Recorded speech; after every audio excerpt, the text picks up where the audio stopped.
Meet me here again. This is Marcelo Palermo, your host today, and of course, Peter and Beto Lopez. Guess what? They're not brothers, but they're both Lopez, right? You were telling me an anecdote, a story about you guys going to Israel. Should we talk about that? That's actually funny. It's a funny story, right? Come on. I mean, in summary, me and Peter, we always get confused for being brothers since we both have the same last name, Lopez. Exactly.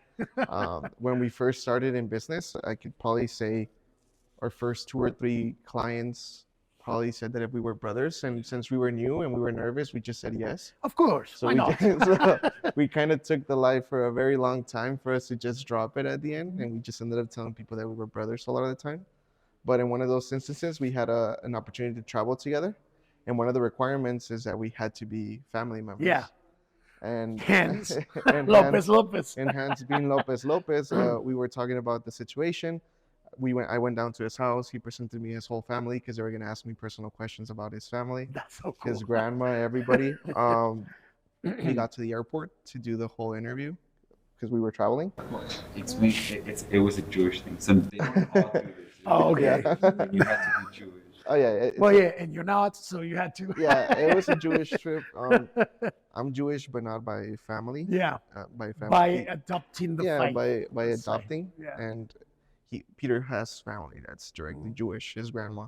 And in the Jewish community, the only way that you can be passed down in the religion is Mother. by mother. I know that. Being in the Middle East, there were times. Yeah. So by the mother. That's right. I had to learn about his grandma. I had to learn about his mom. I had to learn my synagogue when I went to when I was little. So we get to Jesus, smart guy. Come on. So, Fantastic. So we get to the airport and then we get in front of the CBP officer, and they have our passport, right? And then he's looking at it, and we see everybody else in line doing the same interview we're doing, and they're getting asked like, "Who's your grandma?" And let me see pictures, and let me see this, and they're pulling out their phones. They're getting rejected and sent back. So you home. guys started sweating bullets. So we're there, and they're like, "No." And then we pass up front, and then she's like, "Okay, the first question: how many people live in your house?" And I say right off the bat, 3, 5.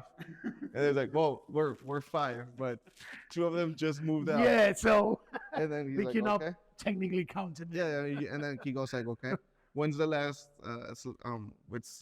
holiday you guys did together?"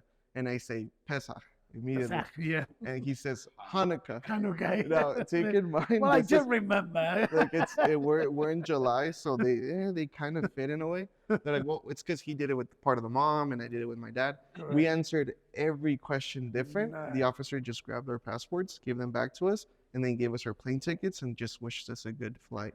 Oh, cool. Well. And and we just left like, oh wow, I can't believe that actually worked. And well, at the end, it comes. I guess that everything can be summed up to the fact that it comes down to the Lopez. Yeah. So, And then it was funny because even the people after they would even ask us like, are you guys actually brothers? And we're like, yeah, I guess. Yeah. In the same trip. yeah. Because everybody that was there was Of like, course. yeah. Yeah. So Well, anybody who will ask you for it says, my last name is my last name. yeah. It clicks, it matches.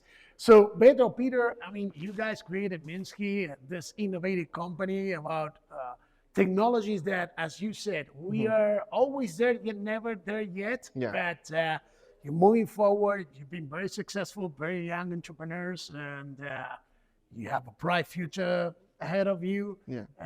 But you also guys had a very interesting background, and it would be nice to tell our audience about yourselves.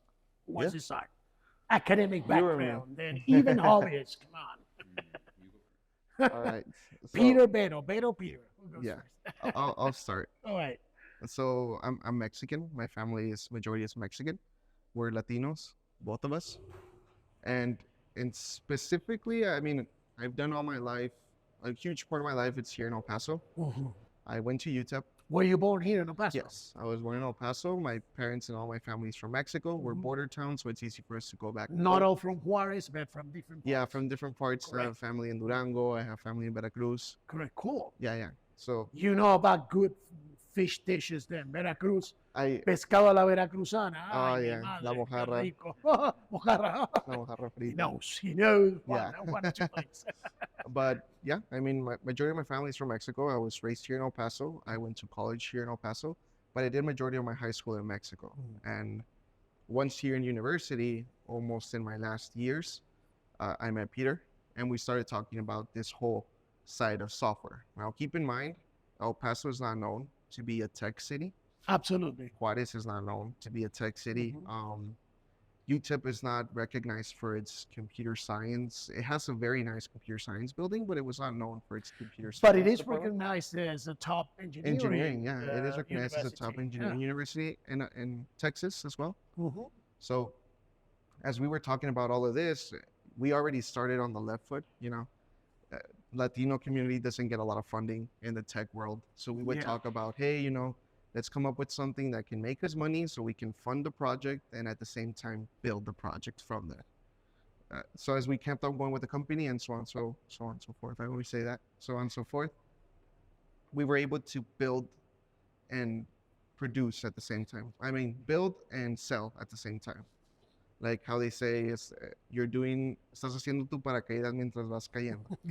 Building your parachute You're as building you're your parachute as you were falling falling. from the plane to the tree. Yeah, Well, and you did good because you landed properly well. Yeah, I mean, yeah, and I still think we're falling because we're still Really? Yeah, I Come still think we're on. on the way down. Your feet are on the ground. Come Because on. we're still growing, we're still doing a lot of things in it. But as when it comes specifically in my background towards tech, I was studying biomedical. I was in the biomedical field. Ah, I was gonna start doing my area in the engineering side for it, and I ended up having zero to none experience when it came to the software side of it. huh. So as we grew in it, I think it just came to experience of using and talking with the engineers and all those type of details was what's made and built for it to be as where we are right now. But in general, I mean, for anyone, if it helps or feeds anybody in a way, nowadays there's a lot of resources for you to be able to be proficient in certain things. I didn't have the education background for it, yet the company's been very successful in certain areas for the tech side. So if you have that push to want to try that, or if you're interested in, if you have that mindset that I didn't study that, or I didn't do that, or I'm in giving my side, I'm Mexican, and I'm in a border town with an area that is the least tech friendly, you can still do it. Like it's not something overcomplicated. It just requires effort and for you to focus on what Passion. you're going for. Yeah. Passion. And be You're passionate passionate. towards You it. can tell that you guys are passionate about that. Yeah. So, Peter now. I'm Peter. So with me, I was born and raised in San Diego, California. Being here in El Paso for 8 years. Do you know, I remember that? Well, I met you back in 2022. We were presenting our Alvarez out of Vida here, and I remember you talking about being from San Diego. Right. Yeah, not being born in San Diego. In San Diego, we're very fortunate to see a lot of innovation. I mean, being from California, so you see a lot of tech, you see a lot of people in the industry. I will always be in San Francisco, so I will always see a lot of. You're right there. The fray. For me, when I first started any of this, I started more on the side that we just go to U60, and when you're in, I took paths that inspired me to want to get into tech. But I knew that if I wanted to be an entrepreneur, I needed to really want the business side, wanted on the tech side. Otherwise, I was going to be in for the rest of my life, jumping into always upgrading myself, expanding my knowledge, updating it with the new languages that would come out. So I started jumping into business, and business after business, I was always like failure after failure, we'll say, until I was given the opportunity to be able to jump into an industry that I was actually passionate about. The passion came from being able to create something that truly created me.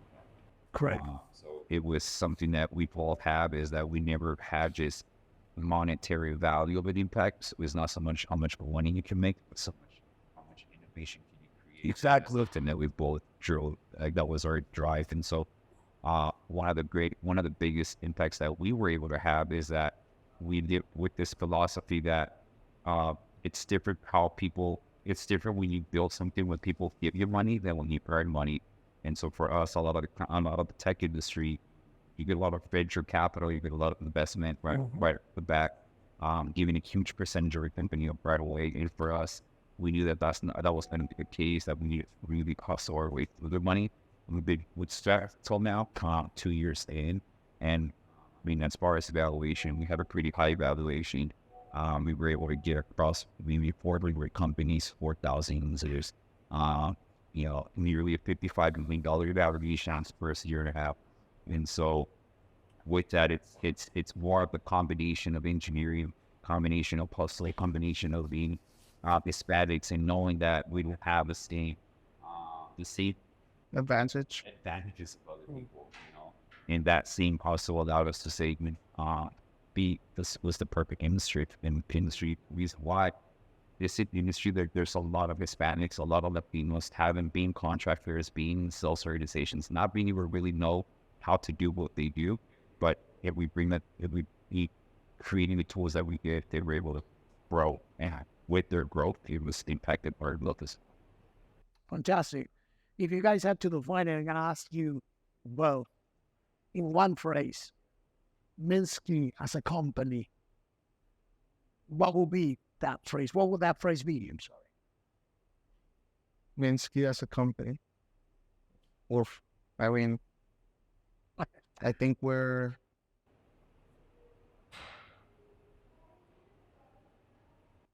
are, I don't know. I'm trying to think of a quick one. What would you say? Ian Civil, it's I would say it's more like we're building a new ecosystem, home improvement, and elevating the tools and resources to those companies that don't have them. I would say it's. I mean, we're advocates for the efficient mom and pops, for them to be able to grow and get to the scale. Yeah, for them to be able to scale and get to the point where, they can replicate and be successful. So we're in the industry to be problem solvers, if you want to put it that way. Not only that, sort of what we see that we're on this side is, like you mentioned, mom and pops, right? Mom and pops. They are they're what drives the economy. I mean, but technology is what truly drives the economy from a larger scale. But from a multiple scale, there's way more small businesses than there is tech companies. But the small businesses, a lot of the times, they don't have the advantage to understand what we understand, which is processes, operations, Exactly. systems, automations. And they see it, they miss a huge gap between the selling point and the installation point, huge gap. And so if you're able to contribute to that understanding, I mean, you have small businesses who log in, create an account on Salesforce, create an account on HubSpot. They don't understand what they're doing. They wouldn't get into it unless you actually tell them, and the many benefits that comes out of it. Well, and not only do you tell them, do everything. Well, so that's a very good way to put it. And to put an end to it, we are going to, now you're going to see it on screen and everything, how you can contact them.